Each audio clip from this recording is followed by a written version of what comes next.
सोनापुर नामक गांव के पास एक जंगल होता था। उस जंगल में पृथ्वीराज नाम का एक आदमी जंगल का अफसर था।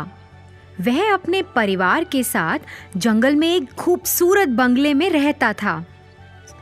हर रोज पृथ्वीराज अपने काम पर चला जाता।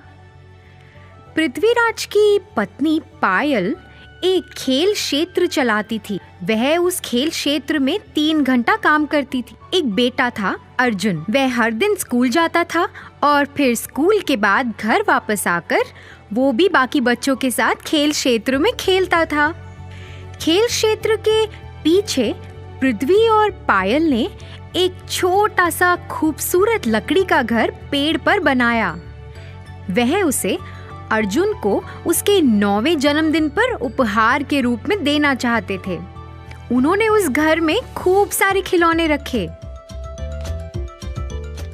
फिर जैसे ही एक दिन अर्जुन अपने स्कूल से घर आया, उसके माता पिता ने उसकी आंखों पर पट्टी बांध दी और उसे उस पेड़ के पास ले गए।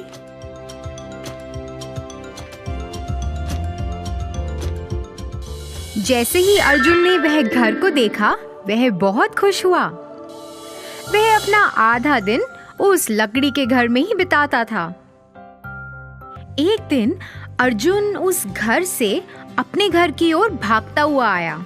उसने एक चित्र बनाया था। भागते भागते अर्जुन का पैर फिसला और वह जमीन पर गिर गया। उसने जमीन पे सीप के आकार का एक शंख देखा। उसे उत्सुकता हुई कि ये क्या है, तो उसने मिट्टी में अपना हाथ डाला और उस सीप को निकाल लिया। जब उसने उसे खोला तो उसमें 2 चमकीले सुनहरे रंग के अंडे थे। हाँ हाँ, ये तो कितने सुंदर हैं। मैं तो इन्हें अपने लकड़ी के घर में रखूंगा। अर्जुन उन अंडों को लेकर अपने लकड़ी के घर में चला गया।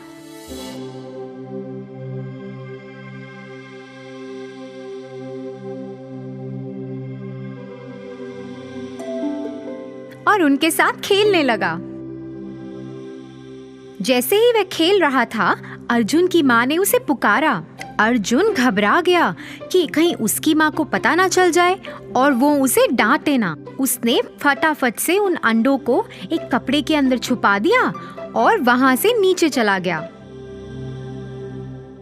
फिर अगले दिन जब अर्जुन वापस उस लकड़ी के घर में आया, उसने उन अंडों को खोजना शुरू कर दिया।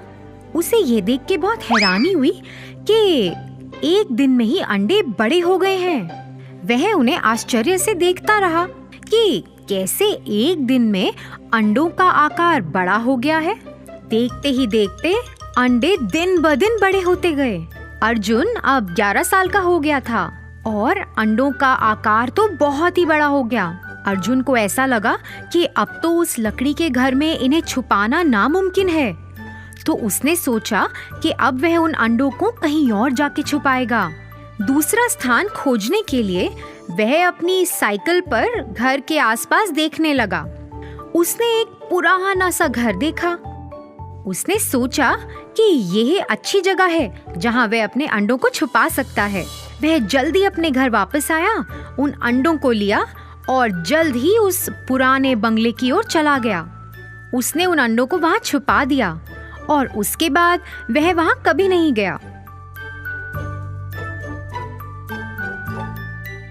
उसे तो उस घर से डर लगता था क्योंकि वह भयानक था। ऐसे ही कुछ साल बीतते गए। अर्जुन के 18वें जन्मदिन पर अर्जुन हिमेश को अपने साथ उस पुराने बंगले में चला गया। जैसे ही उन्होंने घर का दरवाजा खोला, दोनों आश्चर्यचकित रह गए।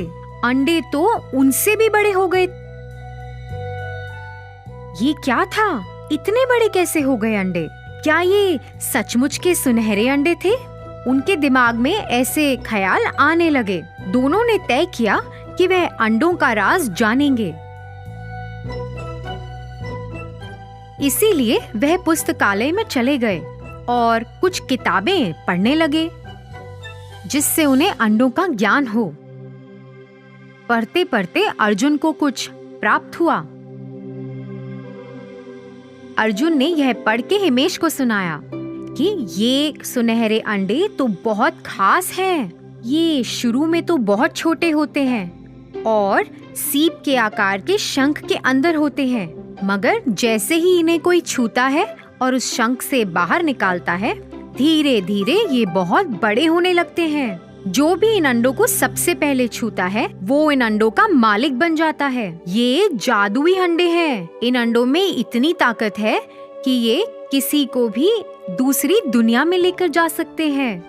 ऐसा करने के लिए अंडों के मालिक को अपनी पहली उंगली अंडों पर रखनी है। एक बार में सिर्फ 2 लोग ही जा सकते हैं। ऐसा करने के लिए जैसे ही वह उस अंडे के अंदर जाएंगे, वह अपनी इच्छा प्रकट कर सकते हैं और अंडे उनकी इच्छा कबूल कर लेंगे। अरे वाह, ये तो कितनी अच्छी बात है। अर्जुन और हिमेश वापस उस पुराने घर में गए। अर्जुन ने अपनी पहली उंगली अंडे पर रखी। जैसे ही उसने ऐसा किया, अंडे खुल गए। दोनों एक एक अंडे के अंदर शामिल हो गए। हमें अंतरिक्ष में ले जाओ। जैसे ही उन्होंने ऐसा कहा, दोनों अंतरिक्ष में पहुंच गए और उड़ने लगे। दोनों ने बहुत मजा उठाया और फिर वापस अंडे में आ गए। उस दिन से दोनों अलग अलग जगहों पे जाते थे। एक बार वह ऐसी दुनिया में गए जहां बहुत प्रकार के फूल थे। उन्होंने आसमान की यात्रा की, बादलों में से गुजरते हुए, और धरती को वहां से देखा। फिर एक दिन वह सोच रहे थे कि अब हमें कहाँ जाना चाहिए। हे अर्जुन, अभी तक हमने कितने प्रकार की जगह देखी है, लेकिन हमें समुद्र की सैर करनी चाहिए। वहाँ तो हम अभी तक गए ही नहीं हैं। हाँ, लेकिन वहाँ हम ज्यादा देर तक रह नहीं सकते। हाँ, तो इसीलिए हमें वहाँ तैरना होगा। फिर हम समुद्र के अंदर की दुनिया को देख सकते हैं। प्यारे अंडे, हमें समुद्र के अंदर ले चलो। जैसे ही उन्होंने अपनी इच्छा प्रकट की, उन्होंने खुद को समुद्र तल पर पाया। वह इधर उधर देखने लगे। समुद्र में भिन्न भिन्न प्रकार की मछलियां थीं, फूल पौधे थे और कई अलग अलग तरह के जीव थे। वह तो समुद्र के अंदर की दुनिया को देखकर हैरान रह गए थे। बस वो तो उस जगह का लुत्फ उठा ही रहे थे कि अचानक उन्होंने अपनी ओर आते हुए एक बड़ी मछली को देखा। हे अर्जुन, देखो वो कितनी बड़ी मछली है। हे भगवान, ये तो बहुत भयानक लग रही है। अरे ये कुछ नहीं खाएगी, ये तो सब जादू है। अरे नहीं बाबा, देखो वो हमारी ओर आ रही है। अरे हमें यहाँ से भागना चाहिए। दोनों आखिरकार चिल्लाए।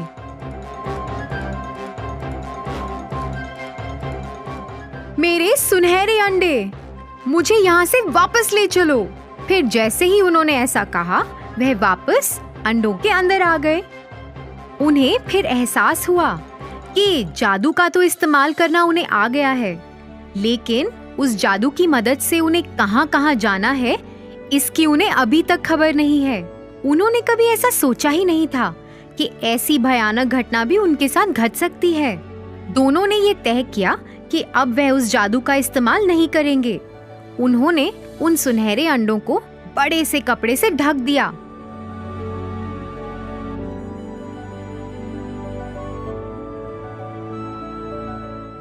उन्होंने दरवाजे को भी अच्छे से बंद कर दिया ताकि कोई और भी उस घर में ना जा सके।